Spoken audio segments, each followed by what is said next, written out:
$2,000 here, $3,000 there. It's all just part of an honest day's work for Rick Harrison and the old man of Pawn Stars. His shop will make hundreds of sales a week, but every now and then something special comes through that gets the guys sweating. Here are the top 15 most expensive buys on Pawn Stars.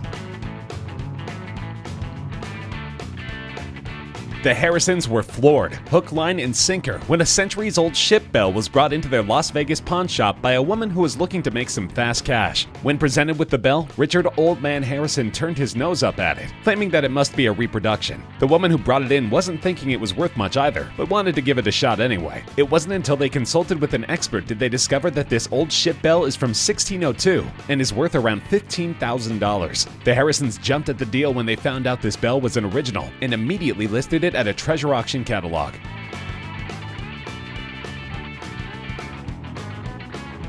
When Adam, a vintage bookseller, brought in a tattered old Book of Mormon to the Harrisons' pawn shop, a few eyebrows were raised due to the fact that old books are so easy to reproduce. Rick knows that when it comes to pawning books, you've got to be extra careful. So when the owner, Adam, valued the book at $25,000, Rick knew he had to bring in an expert. After the expert studied the book, she ended up giving it a much higher appraisal than what the owner pitched. She estimated that the value of the book was around $40,000, which is not so crazy to believe considering it was printed by the Mormon prophet himself, Joseph Smith, and was the last Book of Mormon to be published in his lifetime. Richard gave Adam $24,000 for the book instead of $25,000 because that's just how Pawn Stars roll.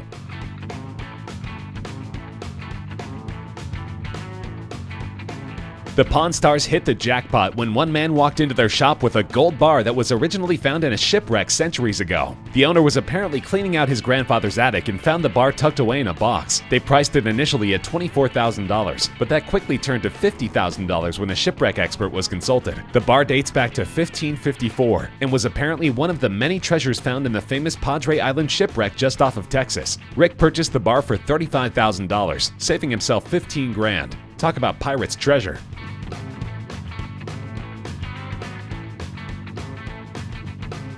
Just say the word Fender and you know you're dealing with a luxurious guitar. Flick himself was the one who brought this highly valuable guitar into the Pawn Stars shop, and when the Pawn Stars saw this musical relic, they nearly lost their minds. Flick recorded songs for the Beatles and Tom Jones on that thing, not to mention his famous guitar riff in the first James Bond movie. Rick ended up taking the guitar for $55,000. Not bad.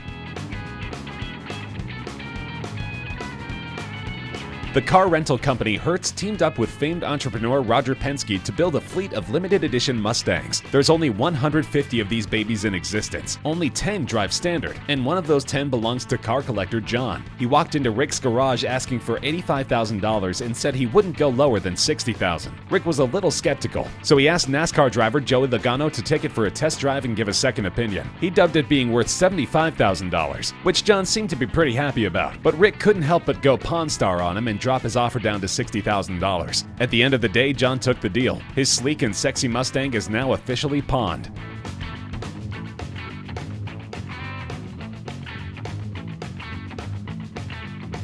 Rick and the old man will do some pretty crazy things for money, including jetting across the country to find a specific gold coin that a customer requested. The coin in question is a $50 piece that was commissioned by the United States government upon completion of the Panama Canal. The customer said he would pay at the most $70,000 if Rick could somehow manage to track down the coin. Well, Rick did find the coin, but was only able to haggle down to $67,500. He didn't end up making that much on the deal, but at least he's made one more customer happy.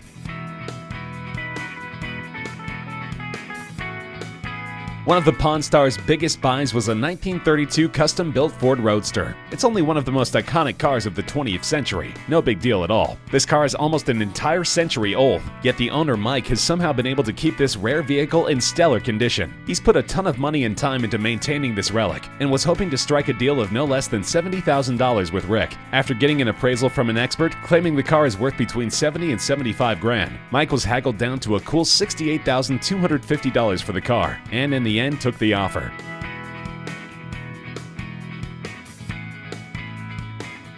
This valuable piece of metal was brought into the Pawn Stars shop by a man who won it randomly in a poker game, which seems to be one of the most typical ways people come into possession of rare coins these days, especially in Las Vegas. The man thought it was maybe worth $20,000 tops, but after consulting a coin expert, it was discovered that this rare American coin is worth between 50 and 100 grand. That's insane. Apparently there are only 10 to 12 of these in existence, making it one of the most rare and coveted coins of all time. Rick ended up striking a deal with the gambling man for $80,000. It's always the small things in life that end up being the most valuable, right? Once considered the holy grail of Gibson guitars, this piece of musical history just simply could not be ignored when it was brought into Rick's shop by the original owner himself, Stephen Stills, of the folk indie band Crosby. Rick was instantly captivated by how cool this guitar was, and knew he had to have it. The fact that it came with the original bill of sale signed by Stephen Stills himself only made the deal juicier. After going back and forth for a while on it, Rick was able to snag this beauty for $85,000. That's one expensive instrument. You know how we said that the SJ200 was the holy grail of Gibson guitars? Scratch that. This 1961 Gibson belonged to the legendary Les Paul and his wife Mary Ford, who wrote classic hits like Bye Bye Blues and the Tennessee Waltz. Mary's nephew brought the guitar into Rick's shop expecting a pretty penny for his custom Les Paul guitar, and the Pawn Stars definitely took notice. Rick immediately recognized that these babies are incredibly rare, and the fact that this guitar belonged to Les Paul himself just pushes the value over the edge. In the States, the invention of the modern electric guitar is actually credited to Les Paul and his wife Mary, who were considered to be the trailblazers of rock and roll. Knowing the history and the high value of this thing, Rick decided to consult a guitar expert on how much the Gibson is really worth. Upon entering the shop, the guitar expert was nearly lost for words. He noted that the guitar is incredibly well documented and has been featured on numerous record covers, making this instrument somewhat of a celebrity. There's a lot of wear to it, but that's just proof that it's an original. He said that if it's a forgery, it's the best forgery on the planet. The expert said it would be fair for Rick to buy it for $150,000, but Mary's nephew had a higher price in mind. He suggested $250,000, but Rick wouldn't budge. They met well below the pitch value at $90,000. I'm sure Rick is singing right now.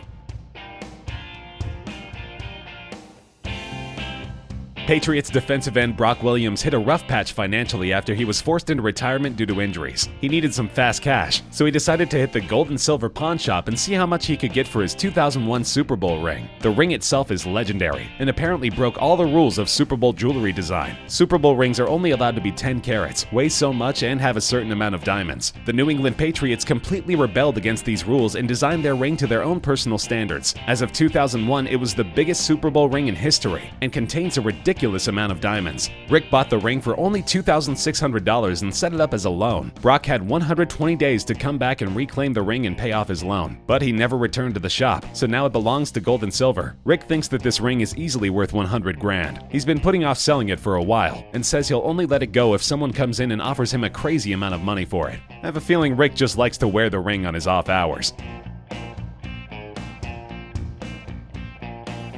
The Lincoln Roadster was known to be one of the most powerful cars back in the day. It had a V12 horsepower engine and was made with the luxury driver in mind. When Rick and the old man came across this vintage beauty, they knew they had to have it. The car was in great condition, which made it pretty difficult for Rick to haggle. He didn't make much of a fuss, and in the end bought it for $95,000, which the owner ended up pushing back over the counter to buy $95,000 worth of gold. 2 deals in one. Silver is a hot commodity these days, and Rick knows it. So when a man came into his shop with a huge hunk of silver, he had no choice but to make a deal with him. Apparently the man had purchased the silver over 12 years ago, when his father told him to start investing in precious metals, and now that silver has gone up in value, he knew he could get a lot of money for it. Rick didn't want to let this deal pass him by, so he recruited a silver tester to make sure it was genuine. Once the metal was confirmed to be pure, Rick instantly made a deal with the man and bought the silver for $111,000. If there's silver in the Nevada hills, Rick's gonna find it. Silver's dandy, but nothing is more valuable than gold. I guess there's a reason why Rick named his shop Gold and Silver, because when a man came in with 4 gold bars of about 1 kilogram each, Rick didn't even flinch. He knew he had hit the jackpot and made a deal as quickly as he could. Rick ended up buying the gold for $128,000, knowing that he'll be able to get his money back and then some pretty quickly. People who buy gold often know what they want, so it was a no-brainer for Rick.